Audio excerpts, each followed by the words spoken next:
चलिए, तो आज से जो हम एक नए ग्रंथ को देखने के लिए यहाँ पर प्रस्तुत हैं वह है मृच्छकटिकम। सबसे पहले मृच्छकटिकम से संदर्भित जो कथानक है उसकी चर्चा हम करते हैं। उसके बाद हम मूल ग्रंथ पर आएंगे और फिर चित्रात्मक प्रस्तुति जो है वो अंत में हम जैसे करते हैं वह। तो एक एक करके आते हैं क्योंकि यह ग्रंथ किस तरह का ग्रंथ है, इसमें इसका क्या वैशिष्ट्य है। साथ ही साथ जब आप चर्चा करते हैं जो कि यह नाटकीय दृष्टि से किस तरह का है, आदि आदि अलग अलग जो चर्चा करते हैं वो सभी यहाँ पर हम देखेंगे। तो इन विषय वस्तुओं को ध्यान में रखते हुए आप इस ग्रंथ को देखें क्योंकि ये ग्रंथ अत्यंत ही महत्वपूर्ण है। इससे महत्वपूर्ण है क्योंकि यहाँ पर जो तात्कालिक स्थिति है वह स्थिति दिखाई पड़ती है। इसके साथ ही साथ जो नाट्य वैशिष्ट्य है देखेंगे। इस तरह से आप अलग अलग संदर्भों को देख पाएंगे। तो हम प्रारंभ करते हैं। यह जो एक अद्वितीय ग्रंथ है इसको देखने का हम प्रयास करते हैं क्योंकि इस ग्रंथ को हम किस तरह से देखें, किस तरह से समझें। चलिए, तो हम प्रारंभ करते हैं इस ग्रंथ को। देखिए, ये जो मृच्छकटिकम नामक ग्रंथ है इसका अर्थ क्या होता है ये पहले हम देखते हैं। इसका अर्थ होता है मिट्टी की गाड़ी। सकटिकम मृत सकटिका जहां पर चर्चित है वह है मृत इस तरह का ग्रंथ मृच्छकटिकम कहा गया है। आधुनिक साहित्य में अगर देखा जाए तो इस तरह के पुस्तक का आधुनिक साहित्य में भी देखेंगे जो कि मृच्छकटिकम संस्कृत का एक नाटक है जो दो जिसमें प्रायः दो भाषाओं का प्रयोग आप देखते हैं। प्राय संस्कृत के का आप देखेंगे। राजा, ब्राह्मण, अन्य जितने भी पढ़े लिखे लोग होते हैं वो सामान्य रूप से संस्कृत भाषा का अनुगमन करते हैं। उन्हीं पर जो स्त्री आदि जो हैं या जिनको अवर पात्र कहते हैं ये जो होते हैं वो प्राकृत का प्रयोग करते हैं। ये सामान्य रूप से आप देखते हैं, सहज है, जो कोई बहुत बड़ी बात नहीं है, आप जानते हैं बेहतर तरीके से। इसके बाद अगर आगे देखें तो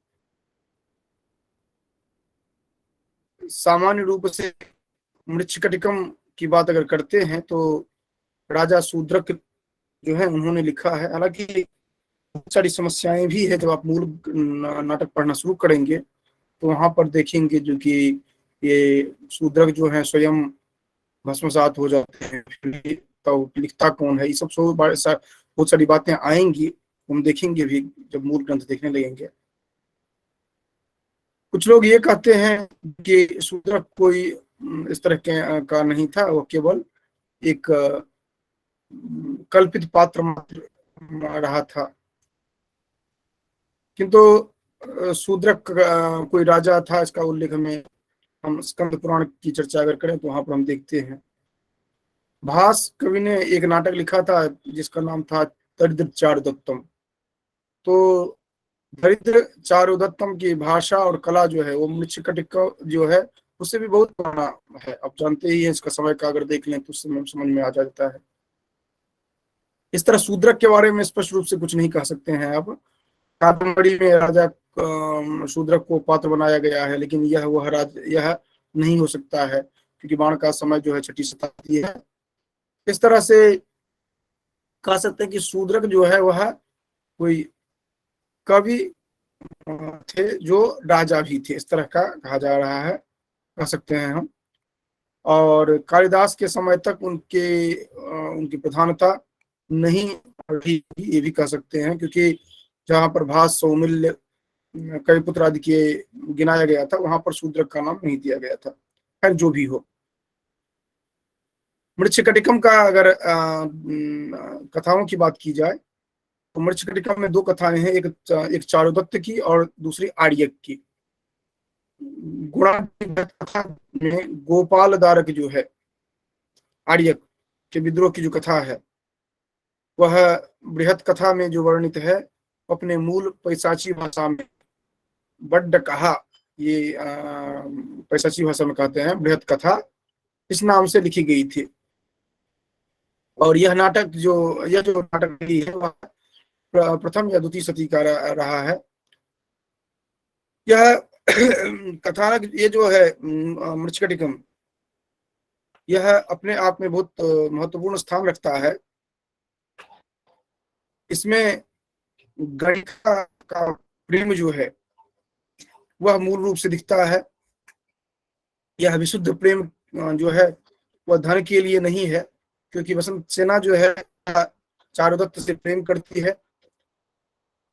गणिकाएं जो होती हैं वह सामान्य रूप से कलाओं को जानने वाली है, और ये हाई लेवल की वेश्याएं होती थी उस समय में, जिनका समाज में आदर होता था, आज के समय की तरह नहीं था वहां पर। तो दूसरा जो हम इधर देख रहे हैं, जो कि गणिका जो है वो गृहस्थ थे और प्रेम की अधिकारिणी भी बनती थी। ऐसा नहीं था कि वो उसने वेश्यावृत्ति अपनाया तो हमेशा वेश्यावृत्ति में ही रहना है, ऐसा नहीं था। वह उसका विवाह भी होता था, वह सामान्य पुरुष के साथ अर्थात चारुदत्त के साथ उसका विवाह होता है, उसकी खेल नहीं होती है। ये सब आप सभी यहाँ पर देखेंगे, इस ग्रंथ में भी देखेंगे। पंचम अंक में चारुदत्त और वसंत सेना जो है वो दोनों मिल जाते हैं, परंतु लेखक का उद्देश्य वहीं पर पूरा नहीं होता है। आप 10वें अंक में तक कथा को देखते हैं। इस नाटक में आप कोर्ट आदि का जो प्रसंग है वो भी आप देखेंगे। इस नाटक का राजा नायक जो है वो राजा नहीं, व्यापारी है। तो व्यापारी वाले की उत्थान का प्रतीक भी है यह। यहाँ पर आप देखेंगे जो कि क्षत्रिय राजा को यहाँ पर अनुचित होता करके गोप पुत्र आर्य जो है, वह जो एक ग्वाला है, वह बनता है राजा। तो बहुत कुछ इसमें परिवर्तन आप देखेंगे, जो समाज पहले से चलती आ रही थी उससे परिवर्तित रूप में आप देखेंगे। अब आगे हम इसके कथानक की ओर बढ़ते हैं, क्योंकि सामान्य रूप से कथानक महत्वपूर्ण होता है। मृच्छकटिक का जो कथानक है वह उज्जैनी है। आप अभी तक अधिकांश ग्रंथ देखे होंगे जहां पर उज्जैन बहुत प्रसिद्ध रही है। आप मेघदूतम देखें, आप की कादम्बरी की चर्चा करें, इन सब में आपको उज्जैनी की चर्चा आपको प्राप्त होती है। और यहाँ पर भी आप इस तरह से देखेंगे। तो मृच्छकटिकम जो है, इसमें आप अलग अलग ग्रंथों में आप देखते हैं उज्जैनी की, यहाँ पर भी उज्जैनी को देखते हैं। इसमें चातुर्वर्ण का समाज मिलता है, ब्राह्मण, क्षत्रिय, वैश्य, शूद्र। ब्राह्मण का कार्य फिक्स है, और लेकिन वो राजकार्य में भी हस्तक्षेप करते थे, ये भी अब दिखाई पड़ता है आपको। और यहाँ पर आप अलग अलग तरह से इसकी संबद्धता को देखेंगे। तो ये मूल रूप से जो कथानक कहेंगे, और उसके साथ साथ और भी कथानक इसमें देखेंगे, लेकिन हम यहाँ पर संक्षेप में यही कहना चाह रहे थे, क्योंकि अलग अलग जो इसमें चर्चा होती है वह 10 अंकों में प्रकरण है। तो इसी के अनुरूप यहाँ पर इसकी चर्चा की गई है। तो आप इस रूप में इसको अलग अलग जो अंकों में अलग अलग को देखेंगे, अलग अलग अंकों का अलग अलग नाम आप देखेंगे। इनमें अगर पात्र की बात की जाए तो प्रथमतः तो सूत्रधार जो है, मुख्य नट या नेता देखेंगे। चारुदत्त एक गरीब ब्राह्मण व्यापारी है, ये आप देखेंगे। मैत्रेय जो है वह चारुदत्त का मित्र है, ब्राह्मण है, यही विदूषक के रूप में भी है। शकार जो है वह राजा पालक का साला है। विट जो है वो शकार का नौकर है। ये सभी हम पात्र देखेंगे और सभी पात्रों को हमें याद रखना पड़ेगा, और वो याद अपने आप रखना पड़ेगा। संवाहक जो होगा वह चारुदत्त का पुराना नौकर होगा, फिर जुआरी बनेगा, फिर वही बहुत भिक्षु बन जाता है। तो इस तरह के माथुर जो जुए का अध्यक्ष होगा, इसी तरह द्यूतकर जो होगा, दरदुर्ग जो होगा, इस तरह करके अलग अलग पात्रों को आप यहाँ पर देखेंगे। तो इस दृष्टि से अगर आप इस ग्रंथ को देखते हैं तो आपको एक अद्भुत ग्रंथ के रूप में यह आपको दिखाई पड़ेगा। इसके अतिरिक्त और भी इसमें पात्र हैं, जैसे कर्णपूरक को देखेंगे आप, ये वसंत सेना का नौकर है। सरविला का जो है ये आप देखेंगे, जो कि ये मदनिका का प्रेमी है, ब्राह्मण है। पहले चोर रहता है, फिर राज्य पलटने वाला एक विशेष पात्र के रूप में दिखते हैं उसको। कुंभक दिखेगा, रोहसेन दिखेगा, आर्यक दिखेगा, वीरक, चंदनक, शोधनक, न्यायाधीश, श्रेष्ठी, कायस्थ, वसंत सेना, वृद्धा, रदनिका, धूता, मदनिका।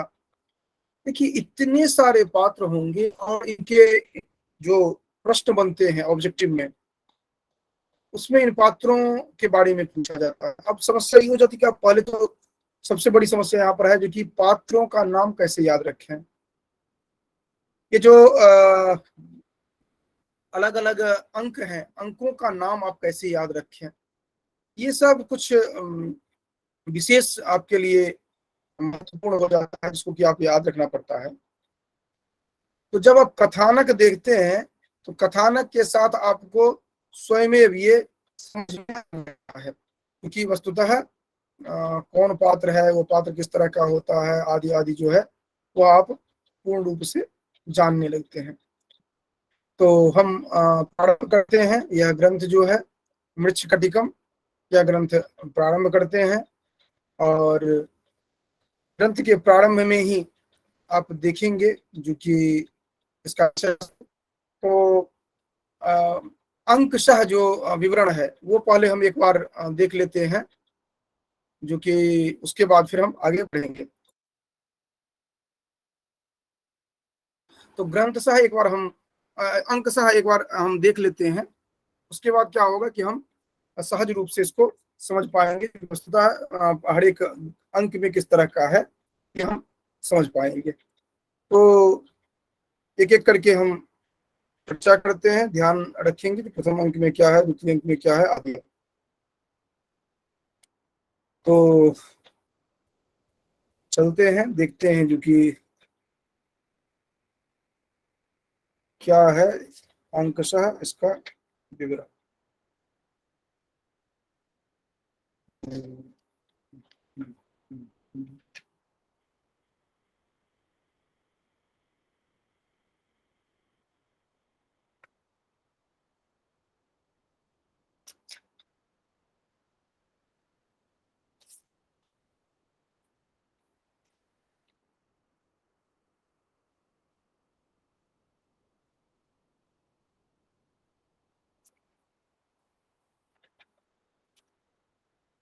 देखिए इसमें जो यह चूंकि प्रकरण है, आप जानते हैं नाटकम मत प्रकरणम भाण व्यायोग समवकार देखते हैं आप, ये प्रकरण है और प्रकरण में कुल 10 अंक होते हैं, ये भी आप जानते हैं। तो इसमें एक एक करके आप देखिए, पहले संक्षेप में समझ लिए रहेंगे तो आसान हो जाएगा।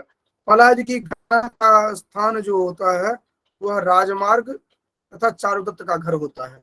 अर्थात एक जो प्रथम अंक है उसमें आप दो दृश्य आपको एक दिखते हैं, जिसमें कि एक राजमार्ग को देखेंगे और चारुदत्त का घर देखेंगे।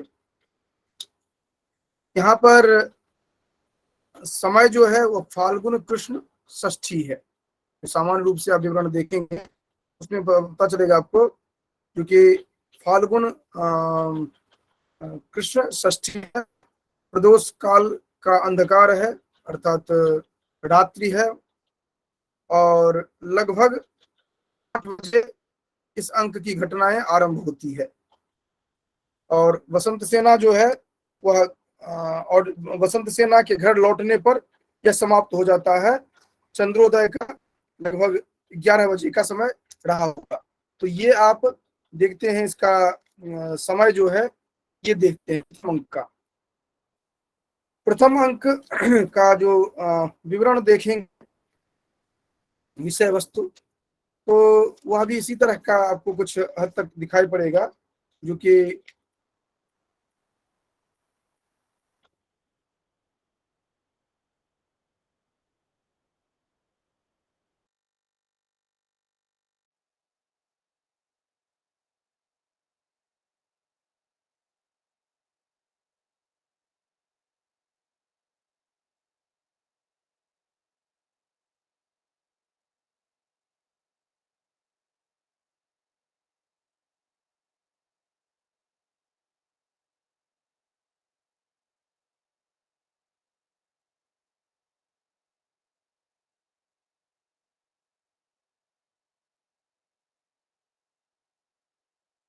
तो इसमें प्रथम अंक में होता क्या है, समय तो आपने समझ लिया जो कि क्या समय है। कथानक क्या होता है कि चारुदत्त का जो मित्र है जीर्ण वृद्ध, उसका दिया हुआ शाल लेकर के विदूषक मैत्रेय के पास आता है, मैत्रेय आता है, और तभी विदूषक से चौराहे पर जाकर के देवियों को बलि देने के लिए कहता है। विदूषक आनाकानी करता है और चारुदत्त की दरिद्रता के दोषों को करने लगता है। फिर विदूषक रदनिका जो है, सेविका जो है, उसको साथ लेकर के जाने के लिए तैयार हो जाता है। इस समय राजमार्ग में वीर आदि जो है उनका पीछा करते हुए चंद वसंत सेना चारुदत्त के घर के समीप आती है और घर के में प्रवेश करती है। जब विदूषक और रजनिका बाहर होते हैं तो शकार रजनिका को वसंत सेना जानकर पकड़ लेता है और विट्स के कहने पर छोड़ता है। वसंत सेना किसी भावी लाभ की आशा से अपने आभूषण चारुदत्त के घर में रख देती है तथा चारुदत्त उसे घर पहुंचा देता है। देखिए समय इसका क्या है, क्योंकि प्रदोष काल समय है, सामान्य रूप से रात्रि के 8 बजे, और किस दिन हुआ है, फाल्गुन कृष्ण षष्ठी के रात्रि का 8 बजा हुआ है। और 8 से 11 के बीच की घटना ये होती है।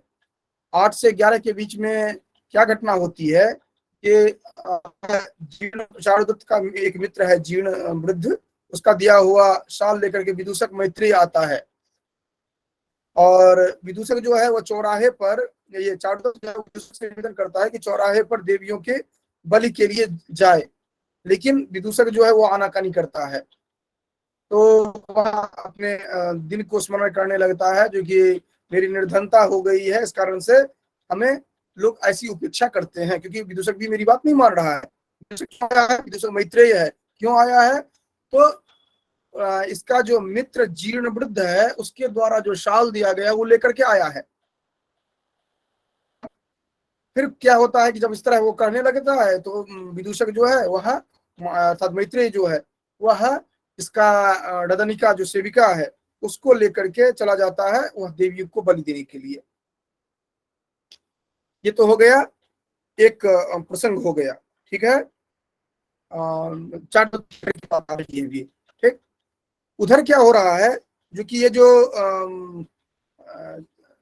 वसंत सेना है उसको विट सकार आदि जो है वो पीछा करते होते हैं, और चारुदत्त के घर के समीप आती है और उसे उनके घर में प्रवेश कर जाती है। विदूषक और रदनिका बाहर चले जाते हैं, और सकार जो है वो रदनिका को, क्योंकि अंधकार है, आप जान सकते हैं, जो कि फाल्गुन कृष्ण षष्ठी है और इस समय में रात्रि के 8 के आसपास हो रहे हैं, तो इस तरह समझ में आता नहीं है, और ये पकड़ लेता है, कौन, सकार पकड़ लेता है इसको, रदनिका को, क्या जान करके, वसंत सेना जान करके। और वसंत सेना तो चली गई है उधर घर में। और विट जब बार बार कहता है तब जाकर को छोड़ता है कि नहीं ये तो कोई दूसरी है, वो नहीं है। और वसंत सेना क्या करती है कि अपना अहंकार जो है वह वो सब पहचान ना जाए, इस कारण से वह रख देती है इसके घर में। और इस का नाम है अलंकार न्यास। इसको विस्तार पूर्वक देखेंगे जब प्रथम अंक पढ़ेंगे। अब द्वितीय अंक की ओर चलते हैं। द्वितीय अंक जो है यह घटना जो हो रही है वो इसका स्थान है राजमार्ग और वसंत सेना का घर। ध्यान रखिएगा, राजमार्ग और चारुदत्त का घर, क्योंकि उधर जो देखते हैं इसका मित्र जो मैत्रेय जो आता है, या दूसरा जो आप देखते हैं जो कि ये फिर या इसके घर से जो निकल इस घर होती है वो चारुदत्त का प्रसंग दिखते हैं। अब इधर क्या देख रहे हैं, राजमार्ग स्थान है और प्रसंग ये कौन सा जगह है, वसंत सेना का घर, क्योंकि वसंत सेना घर पहुंचा दिया गया है द्वितीय अंक में, ये आप देखते हैं। और संभवतः ये प्रथम अंक दूसरा दिन है, ये प्रथम अंक का दूसरा दिन है, ये कह सकते हैं आप। अर्थात फाल्गुन कृष्ण सप्तमी है ये,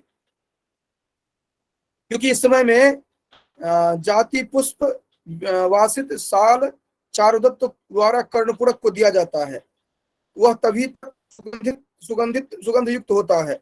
और ये घटना प्रायः प्रातः काल आरंभ होने तक की है, जबकि वसंत सेना स्नान करने को जाती है। संवाहक आता है, भिक्षु का रूप धारण करना या कर्णपूरक के द्वारा हाथी की रक्षा किया जाना आदि जितने भी कार्य हैं, इनको लगभग 4 घंटे, तो मध्याह्न के 12 बज जाते हैं। अर्थात आप ये कह सकते हैं प्रथम अंक के अगले दिन 8 बजे से लेकर के 12 बजे तक का समय है इधर, और रात्रि के 8 बजे से लेकर के 11 बजे रात्रि तक का है। फाल्गुन कृष्ण षष्ठी वो है और ये सप्तमी हो जा रहा है। अब द्वितीय अंक में घटना क्या होती है, वसंत सेना अपनी चेटी मदनिका, ध्यान रखेंगे वसंत सेना की चेटी है मदनिका। वसंत सेना की जो चेटी अर्थात सखी जो है, नौकरानी जो है, वह है मदनिका। मदनिका के साथ चारुदत्त संदर्भित वार्तालाप करती है। वसंत सेना के साथ चारुदत्त संदर्भित वार्तालाप करती है। इसी समय में संवाहक आता है और जुआरी तथा द्यूतकरों का मुखिया जो है, माथुर कौन है, द्यूतकर जो है जुआ खेलने वालों का सरदार है। जुआरी और माथुर उसके पीछे पीछे आता है। वसंत सेना अपना स्वर्णाभूषण देख करके संवाहक को छुड़ाती है। वसंत सेना क्या करती है, अपना स्वर्णाभूषण देख करके संवाहक को छुड़ाती है, क्योंकि वह उसको अर्थात जुआ के कारण उसको पकड़ा गया था। संवाहक क्या होता है कि बौद्ध भिक्षु बन जाता है। ध्यान रखेंगे, संवाहक जिसको जुआ के में हार गया था और उसको मारा पीटा जा रहा था, वह आकर के जब वसंत सेना द्वारा छुड़ाया था, बहुत लंबी कहानी है ये, तो मैं शायद संक्षेप में बता रहा हूँ। वह छुड़ाया जाता है और बाद में जाकर के क्या हो जाता है, वह बौद्ध भिक्षु बन जाता है। वसंत सेना का उन्मत्त हाथी मार्ग में उसे पकड़ लेता है और वसंत सेना का सेवक कर्णपूरक जो है उसे छुड़ाता है। अर्थात वसंत सेना भिक्षु बन जाता है, वसंत सेना का उन्मत्त हाथी जो है उसको, अर्थात ये जो संवाहक है, संवाहक पहले जुआ खेलता था, फिर बौद्ध बन गया, फिर उसको हाथी पकड़ लेता है। तो हाथी जो पकड़ लेता है तो वसंत सेना जो है, वसंत सेना का सेवक है एक कर्णपूरक, कर्णपूरक जो है हाथी छुड़ाता है। और इस कारण से चारुदत्त जो है वो कर्णपूरक को पुरस्कार स्वरूप अपना दुशाला देता है। अब यह वसंत सेना का जो सेवक है कर्णपूरक, वह हाथी से छुड़ाता है संवाहक को, और संवाहक को संवाहक को हाथी से छुड़ाया जाता है कर्णपूरक के द्वारा। तो कर्णपूरक जो है को पुरस्कार देता है चारुदत्त। तो चारुदत्त क्यों देता है, क्योंकि चारुदत्त ये संवाहक जो होता है, ठीक है, ध्यान रखेंगे। अब आते हैं तृतीय अंक को देखते हैं। हाँ, तो इसमें इसका नाम क्या हो जाएगा, आप सहज रूप से देखेंगे, जो कि पूरे कथा में द्यूतकर और संवाहक जो है उसी का आप प्रसंग देखेंगे। तो इसीलिए दूसरा नाम दूसरे का पड़ गया द्वितीय का द्यूतकर संवाहक। ठीक है, दूसरा द्यूतकर, द से दूसरा, द से द्यूतकर, द्यूतकर संवाहक। प्रथम में अलंकार न्यास, अथ प्रथम है, अ से प्रारंभ हुआ, अलंकार न्यास, अलंकार न्यास प्रथम हो गया, और दूसरा हो गया द्यूतकर संवाहक। अब आते हैं तृतीय। तृतीय में क्या होता है, तृतीय का समय क्या होगा, तो पहले स्थान क्या होगा, तो चारुदत्त का घर है। प्रथम राजमार्ग चारुदत्त का घर, द्वितीय राजमार्ग वसंत सेना का घर, तृतीय चारुदत्त का घर। ध्यान रखेंगे चारुदत्त, ये प्रथम अंक की घटनाओं से लगभग 15 दिन के बाद की बात है। प्रथम अंक जो हुआ है उसके ठीक 15 दिन के बाद की घटना है। यहाँ पर चारुदत्त संगीत सुनकर के लौटता है और अर्ध रात्रि व्यतीत हो गई रहती है, और इस समय में चंद्रमा का होता है, और लगभग रात्रि के 1 बजे इस अंक की घटनाएं आरंभ होती है और प्रातः चलती है। जबकि चारुदत्त वर्धमान से सेंध बंद करने को कहता है। अब कथानक क्या है जिसे समझिए। चारुदत्त का चारुदत्त और मैत्रेय जो है संगीत सुनकर आते हैं। चारुदत्त, अब मैत्रेय कौन है, तो चारुदत्त का मित्र है, वो ये विदूषक है मैत्रेय। तो चारुदत्त और मैत्रेय संगीत आते हैं, वे घर आकर के सो जाते हैं। इधर मदनिका की दासता से मुक्त कराने के लिए जो है तो चारुदत्त के घर में सेंध लगाता है। अब मदनिका यहाँ पर दासी के रूप में है, तभी तो गई थी ना वहां पर मदनिका, ये सॉरी मदनिका, इसके जो है ये जो वसंत सेना है, वसंत सेना जो है उसकी चेटी है मदनिका, तो उसको दासता से मुक्त करवाना चाहता है ये। तो उसको दासता से मुक्त करवाने के लिए ये क्या करता है कि चारुदत्त के घर में सेंध लगाता है। सेंध क्यों लगाता है, मदनिका को उससे मुक्त करवाने के लिए सेंध लगाता है। ठीक है, और और वसंत सेना के आभूषण को छुड़ा लेता है, क्योंकि आपको पता है प्रथम अंक में वसंत सेना जो है वो क्या की थी, अपना सब अलंकार उतार करके रख दी थी ताकि वो पकड़ी ना जाए, इस तरह से उसका शब्द ना हो, तो वह छुपा के रख दी थी यहाँ पर। अब यहाँ पर जो रख दी थी प्रथम अंक में, उसी को सेंध लगाता है और उसी को उठाता है यहाँ से। ठीक है, तो चूंकि यहाँ पर सेंध लगाया जाता है किसके द्वारा, सर्विलक के द्वारा, तो इसीलिए नाम इसका पड़ जाता है संधिच्छेद। ठीक है ना, तृतीय का नाम हो जाता है संधिच्छेद, उसको काट करके अंदर जो जा रहा है, इस तरह से ध्यान रखेंगे संधिच्छेद। प्रथम अलंकार न्यास, दूसरा हो गया द्यूतकर संवाहक, तीसरा हो गया संधिच्छेद। अब चलिए आगे बढ़ते हैं। आगे बढ़ने में क्या होता है कि चतुर्थ अंक है। चतुर्थ अंक में क्या होता है कि स्थान कौन सा है, वसंत सेना का घर। याद रखिएगा, प्रथम अंक राजमार्ग चारुदत्त का घर, द्वितीय अंक, हालांकि ये पूछा नहीं जाता है लेकिन आप ध्यान रखिए, द्वितीय अंक राजमार्ग मदनिका वसंत सेना का घर, तृतीय अंक चारुदत्त का घर, चतुर्थ अंक वसंत सेना का घर। वसंत सेना के घर में हो रहा है। अब चोरी का दूसरा दिन, और तृतीय अंक के बाद चतुर्थ अंक जो हो रहा है, तृतीय अंक का अगला दिन जो है, तृतीय अंक का वो घटित होता है प्रथम अंक के 15 दिन बाद, और रात्रि में 1 बजे से लेकर के सुबह तक, क्योंकि चोरी तो तभी होगा ना, सिर्फ काटा जाएगा। अब चतुर्थ अंक में चतुर्थ अंक जो होता है उसके अगले होता है, क्या होता है, और टाइमिंग क्या है, फाल्गुन शुक्ल नवमी, फाल्गुन शुक्ल नवमी हो रहा है। फाल्गुन शुक्ल के नवमी की घटना है ये।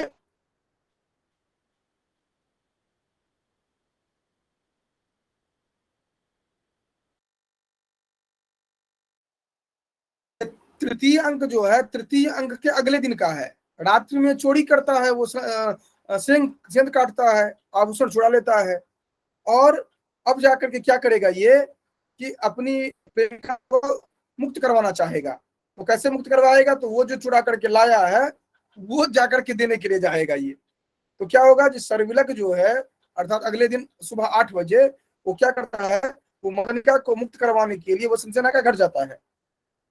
और इसकी विदाई के पश्चात विदूषक आता है, लगभग 2 बजे से 4 बजे के 2 बजे के आसपास का टाइम, जो कि विदूषक के लौटते समय वसंत सेना प्रदोष वेला में चारुदत्त के यहाँ जाने की बात कहती है। अब सर्विलक क्या यहाँ पर क्या था कि रात्रि में चुराया और सुबह 8 बजे आकर के अपने प्रेमिका को मुक्त कराने के लिए उसके घर जाता है। और उसकी विदाई जब होती है तब उसके पश्चात विदूषक आता है। और इस कार्य में लगभग 3-4 घंटे का टाइम कह सकते हैं आप, तो 2 बजे के आसपास का टाइम होता है। फिर लौटता है वह रात्रि हो जाती है। अब कथानक देखिए क्या है, ये मैं समय और स्थान पहले बता देता हूँ, उसके बाद कथानक बता रहा हूँ। कथानक में क्या होता है, जो सुबह 8 बजे की बात जो कह रहे थे, प्रातः काल में 8 बजे में सर्विलक आभूषण लेकर के मदनिका के पास आता है। और ये आभूषण कहाँ से चुराया गया था? तो चारुदत्त के घर से चुराया गया था। यह जानकर मदनिका जो है वो अत्यंत दुखी होती है। क्यों दुखी होती है? क्योंकि वह जानती है जो कि ये तो उसकी जो स्वामिनी है वसंत सेना, तो लेकिन वो निपुणता पूर्वक वसंत सेना को दिला देती है। वसंत सेना जो है मदनिका को शांत कर देती है। वो भी जानती है जो कि जिसका प्रेमी इतना इसके लिए व्यग्र है, उसको मुक्त कर देती है। इधर चारुदत्त की स्त्री जो है अर्थात दूता, वह रत्नावली चारुदत्त को दे देती है। और विदूषक उसे विदूषक चारुदत्त जो है उसे विदूषक के द्वारा घर भिजवा देता है। देखिए अब क्या ट्विस्ट आ रहा है। चारुदत्त के घर में वह रखी हुई थी अपना जो आभूषण है, रत्नावली आदि जो है आभूषण जो रखी हुई थी। अब वह रात्रि में सर्विलक चुरा लेता है। जब सर्विलक छुड़ा लिया तो अब ये तो सब आक्षेप आएगा चारुदत्त पर, जो कि वो गरीब है तो अपना ये इसका हड़प लिया। तो लेकिन रत्नावली जो है वो अपने पति के मान सम्मान को समझती है। वो क्या करती है कि वो अपनी रत्नावली दे देती है, कहती है जो कि ये पहुंचवा दीजिए ताकि आपको ये टेंशन न लगे। तो विदूषक जाता है लेकर के किसके पास, वही जो मैं आसपास में जाता है दिन में, वह जाता है यहाँ पर वसंत सेना के पास। और वो रात्रि में वहां से रात्रि में जो जाती वापस होती है तो ये भी कहती है कि मैं भी वहां पर जाऊंगी चारुदत्त के पास। तो चूंकि अब यहाँ पर क्या हुआ था, मदनिका सर्विलक का मदनिका को छुड़ाने के लिए सर्विलक ये काम किया था और छुड़ाया था, इसीलिए इसका नाम पड़ जाता है मदनिका सर्विलक। आप जो चतुर्थ अंक का नाम ही पड़ेगा मदनिका सर्विलक। अब एक बार फिर से ध्यान दे लीजिए। प्रथम में अलंकार न्यास, द्वितीय में द्वितकर संवाहक, तृतीय में संधिच्छेद, चतुर्थ में मदनिका सर्विलक। अब चलिए आगे चलते हैं, पंचम अंक। एक दूसरे से आप कोरिलेट करते चलिए तो आपको देखिए कितना अच्छा लगेगा। इसके बाद देखते हैं जो कि अगला अंक देखिए। ये क्या होता है कि राजमार्ग और चारुदत्त का घर है। देखिए केवल बदलता जाता है। प्रथम में राजमार्ग चारुदत्त का घर, द्वितीय में राजमार्ग वसंत सेना का घर, तृतीय में चारुदत्त का घर, चतुर्थ में वसंत सेना का घर, पंचम में चारुदत्त का घर। आप यही दोनों घर में टहलते रहेंगे 10 बार। अब पंचम में चारुदत्त का घर, राजमार्ग और चारुदत्त का घर है स्थान। और आपको पहले से ही ध्यान रहेगा जो पहला चारुदत्त का घर होगा, क्योंकि अलंकरण रखा जाता है चारुदत्त के घर में, तो पूरा ध्यान मिलेगा। अब समय क्या है कि चतुर्थ अंक के दिन ही प्रदोष वेला में, क्योंकि उसी दिन तो कही थी ना जो कि हम चलते हैं, वो जब विदूषक आया था मैत्रेय, चलो तुम्हारे चलते हैं वहां पर चारुदत्त के पास, तो वही रात्रि रहेगी। और ये प्रायः अर्धरात्रि तक ये कथानक चलती है वहां पर। अब पंचम में होता क्या है कि वसंत सेना विट तथा चेटी के साथ चारुदत्त के प्रति अभिसरण करती है। ये अच्छा मैत्री के साथ नहीं आती है, विट और चेटी के साथ। दुर्दिन है, घनांधकार है, मेघ की गर्जना है, लगातार वर्षा की झड़ी चल रही है और बिजली कड़क रही है। चारुदत्त उसकी प्रतीक्षा में है, क्योंकि चारुदत्त को पता था जो कि वो आने वाली है, तो प्रतीक्षा में है। वह भीगी भागी हुई पहुंचती है, रात्रि में वहीं पर विश्राम करती है। तो चूंकि दुर्दिन है, इस कारण से इसका नाम पड़ा दुर्दिन। ठीक है, पंचम अंक में कारण इस समय में क्या होता है कि इतनी बारिश होती रहती है, घना अंधकार है, मिलना चाहती है, मिल नहीं पा रही है, आदि आदि जितना भी हो रहा है, इस कारण से इसका नाम पड़ा दुर्दिन। तो आप ध्यान रखेंगे, प्रथम अंक द्वितीय अंक द्यूतकर संवाहक, तृतीय अंक क्या हो गया ये संधिच्छेद, क्योंकि सेंध लगाता है। चतुर्थ अंक मदनिका सर्विलक, और पांचवा अंक क्योंकि मदनिका सर्विलक वाला एपिसोड जब खत्म हो जाता है तो विदूषक पहुंचता है। विदूषक कहती है कि मैं चारुदत्त के पास जाना चाहती हूँ, और चारुदत्त के पास जाने के लिए वो के साथ जाती है, लेकिन रास्ते में इतना जबरदस्त बारिश होने लगता है जो कि लगता है कि वो मिल ही नहीं पाएगी। तो वो दुर्दिन है, पहुंचती है, इसीलिए इसका नाम पड़ा है दुर्दिन।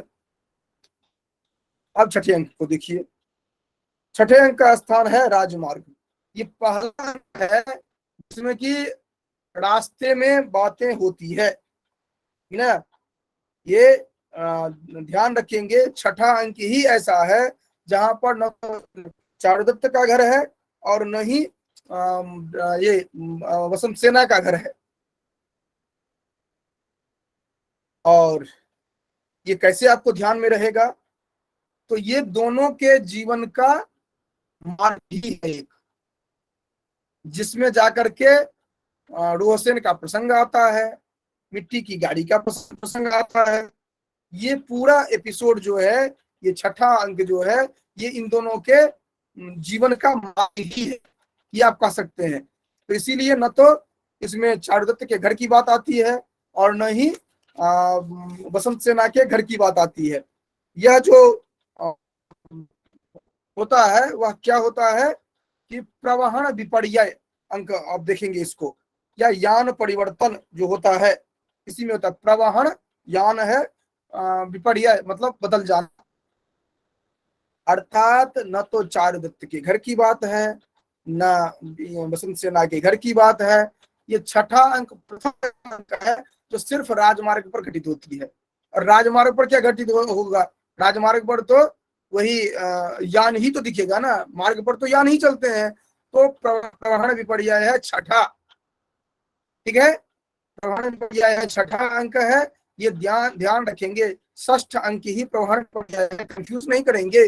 प्रथम राजमार्ग चारुदत्त का घर, द्वितीय राजमार्ग इसका वसंत सेना का घर, तृतीय चारुदत्त का घर, चतुर्थ वसंत सेना का घर, पंचम चारुदत्त का घर, और फिर छठा ना तो इसका घर ना इसका घर। और सड़क में दोनों सड़क में जो ये होता है उसमें क्या होता है कि गाड़ियां बदल जाती है, जो इन दोनों के जीवन का मुख्य हो जा रहा है। तो ये जो है प्रवहन विपर्य, और प्रवहन विपर्य को आप और भी ध्यान रखेंगे क्योंकि पांचवा छठा ये कंफ्यूजन करता रहता है, या छठा या सातवां ये कंफ्यूजन करता रहता है। ध्यान रखेंगे, सम संख्या है, छठा अंक है प्रवहन विपर्य, क्योंकि प्रवहन में दो पहिए होते हैं। तो ये ध्यान रखेंगे, दो पहिए होते हैं या दो बैल होते हैं, सम संख्या है, तो ये ध्यान रखेंगे सम संख्यात्मक जो है वो प्रवहन विपर्य है। क्योंकि अलग अलग तरह से आप ध्यान रखेंगे तभी जाकर के आपको आपके दिमाग में बैठा रहेगा वो नामकरण या एपिसोड जो है, ये सभी उसी में ध्यान में रहेगा। रोहसेन संवाद वगैरह जो भी होगा अभी हम बताते हैं देखिए क्या क्या होता है। ये छठे में क्या होता है कि राजस्थान राजमार्ग है, पंचम अंक के अगले दिन का यह समय होता है, अर्थात फाल्गुन शुक्ल दशमी है। प्रभात के दिन पुष्पकरंडक उद्यान में जाने को उद्यत है ये वसंत सेना। प्रवहन विपर्य अर्थात वीरक चंदनक का कलह इसी में दिखेगा आपको। और लगभग 10 बजे के आसपास में आप देखते हैं जो कि ये जो उधर पहुंचते हैं 10 बजे के आसपास का समय है। अब इधर देखिए कथानक क्या होता है। कह रहे हैं कि ये छठा अध्याय, छठा अंक जो है, इसमें प्रातः काल में चारुदत्त का पुष्पकरंडक नामक उद्यान में आ जाता है। प्रातः काल चारुदत्त जो है पुष्पकरंडक उद्यान में आ जाता है। इधर रदनिका जो है, रदनिका कौन है, तो रदनिका यहाँ पर है चारुदत्त के घर की सेविका है कोई।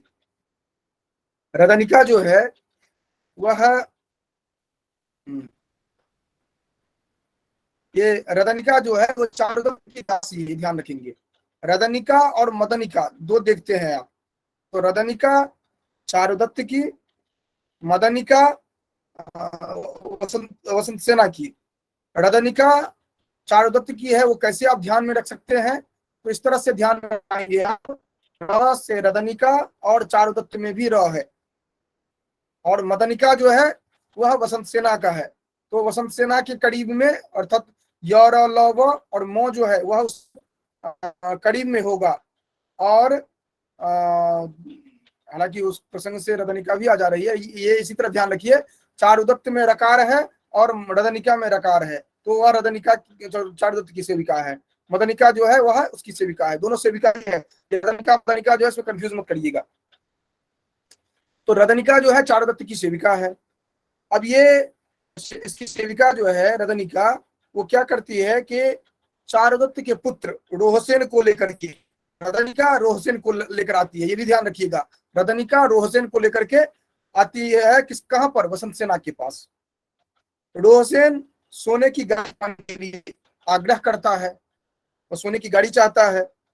वसंत सेना जो है अपने आभूषणों को उसकी गाड़ी में डाल देती है, क्योंकि उसके पास मिट्टी की गाड़ी होता है, जो कि जैसे बच्चे खेलते हैं उसी तरह यहाँ पर वह मिट्टी की गाड़ी से खेलता रहता है, लेकिन वह सोने की गाड़ी की बात करता है, जो कि सोने की गाड़ी चाहिए।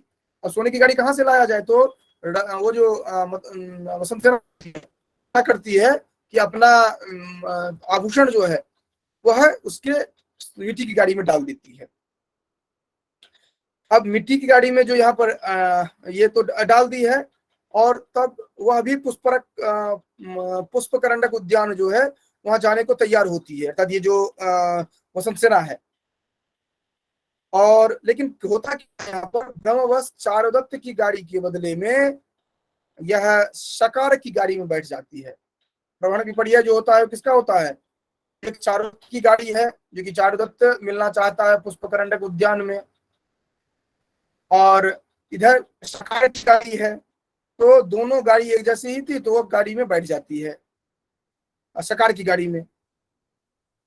और इधर क्या होता है कि पालक द्वारा बंदी जो बनाया गया है आर्यक, वो भाग करके आता है और वह छुप जाता है किसमें, चारुदत्त की गाड़ी में। वो खाली था तो बैठ जाता है वहां पर। अब मार्ग में दो रक्षक होते हैं, चंदनक और वीरक, दो रक्षक होते हैं, चंदनक और वीरक।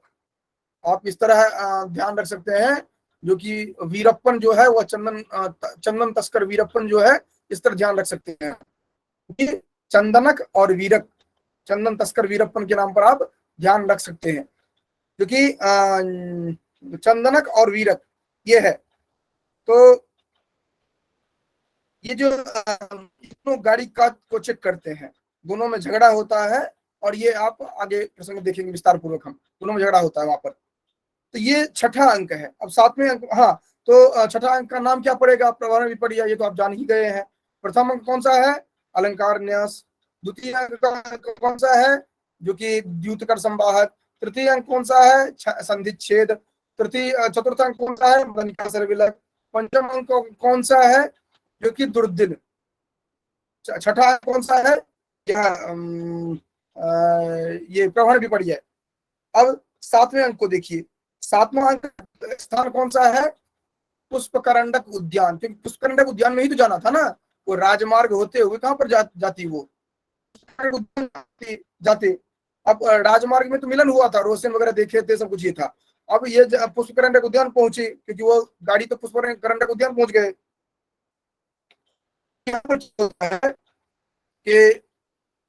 समय पुष्पकरंडक उद्यान है। छठे अंक के घटना के अनंतर उसी दिन की बात है ये, और आर्यक को लेकर के चारुदत्त के पास पहुंच जाता है। ये जो इसका गाड़ी है जिसको जाना था पुष्पकरंडक उद्यान, चारुदत्त की गाड़ी को, वह किसको लेकर के आ जाता है? आर्यक को लेकर के आ जाता है। अब लगभग ये 11 दिन का 11 बजे के आसपास की बात है। अब इसमें क्या होता है, जो 7वां अंक है, आर्यक उद्यान में पहुंचता है और चारुदत्त उसे देखता है और चारुदत्त समझ जाता है जो कि गलत गाड़ी में आया है, क्योंकि आना तो था इसमें वसंत सेना को चारुदत्त की गाड़ी में, लेकिन आर्यक आता है, लेकिन आर्यक को वह विदा कर देता है प्रेम पूर्वक, उसको कुछ कहता नहीं है।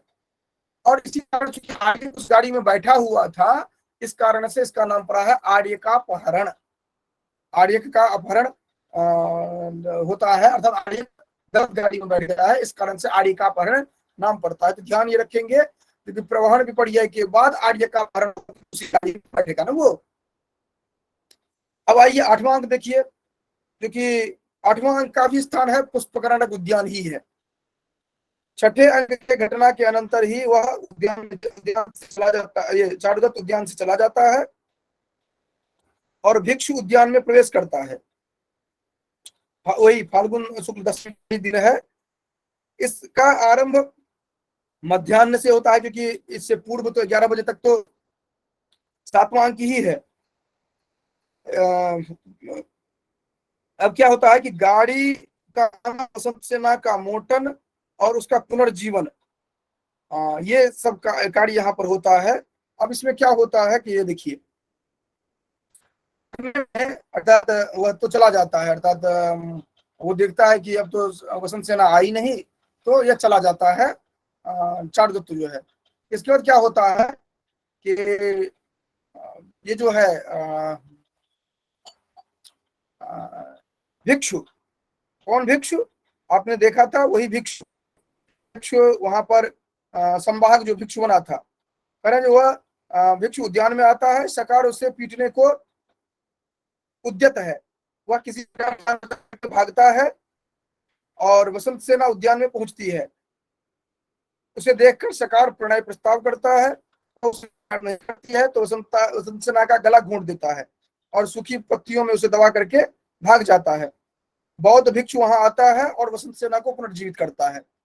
इसमें क्या होता है, उसको जो गाड़ी भेजा गया था, तो ये मानकर चला था जो कि इसमें तो वसंत सेना आएगी, लेकिन प्रवहन विपर्यय हो जाता है, आर्यक आ जाता है, तो आर्यक को किसी तरह से विदा कर देता है, 7वें अंक में विदा कर देता है। उसको खुद भी चला जाता है, जो कि वसंत सेना तो आई नहीं, लेकिन वसंत सेना घूमती फिरती हुई आ जाती है। और इससे पूर्व भिक्षु आया होता है, भिक्षु उसको मार करके सकार उसको पीटने को उद्यत होता है, किसी तरह भाग जाता है।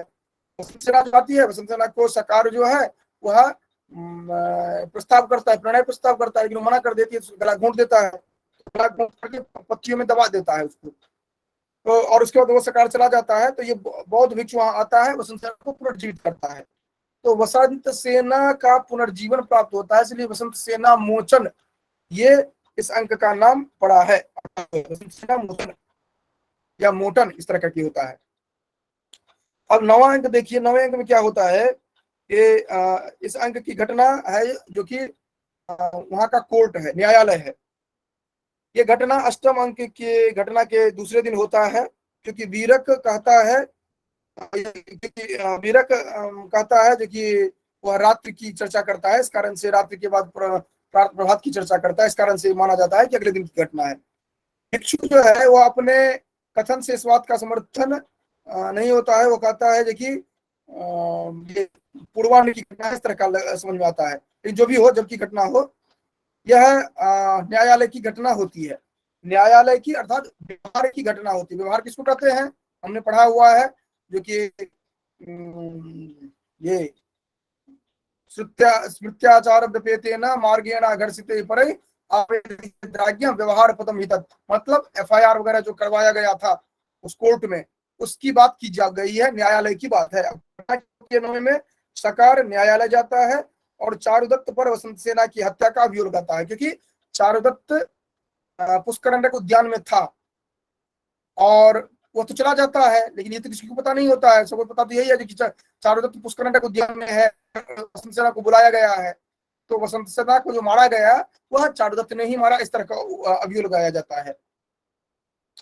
और वसंत सेना की हत्या का अभियोग पर, और दुर्दैव से, दुर्भाग्य से यह सिद्ध भी हो जाता है। और यहीं पर आप एक बहुत अच्छा आता है पात्र, जिसका बार बार प्रश्न पूछा जाता है, जो कि शोधनक, ये न्यायालय का नौकर होता है, इसका प्रसंग आता है।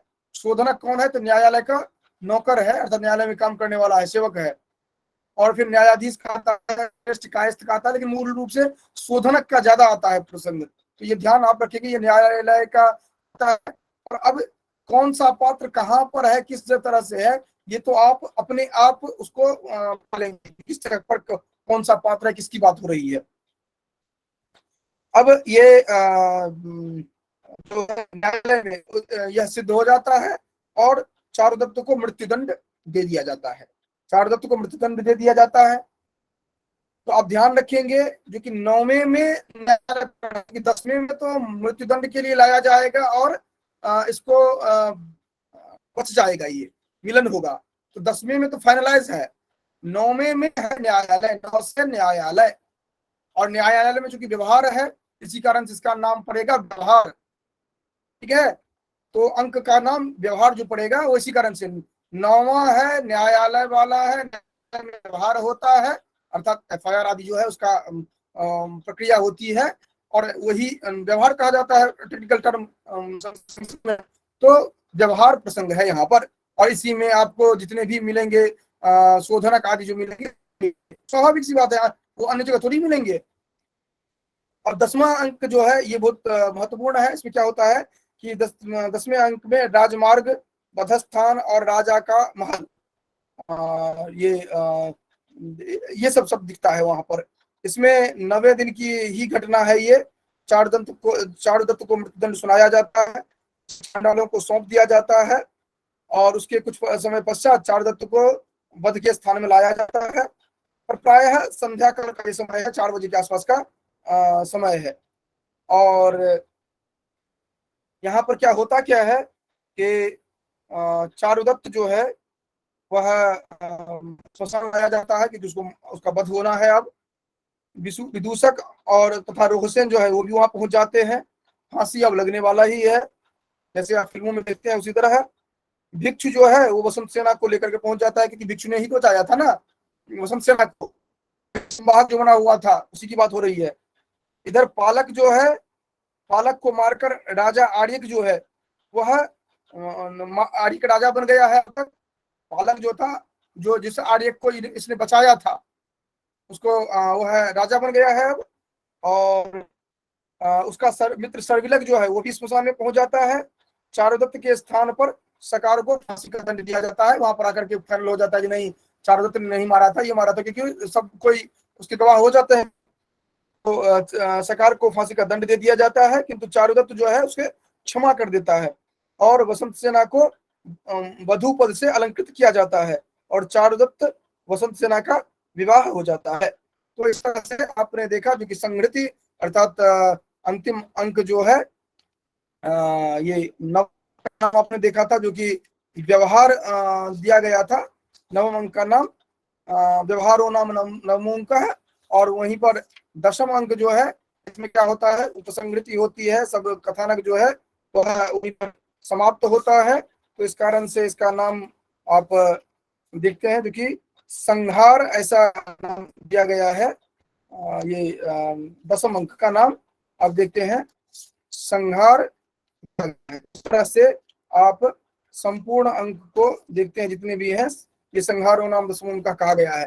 तो 10वां अंक का नाम आपको ऐसे ही ध्यान में रहेगा, और अगले दिन हम मूल ग्रंथ लेकर के प्रारंभ करेंगे।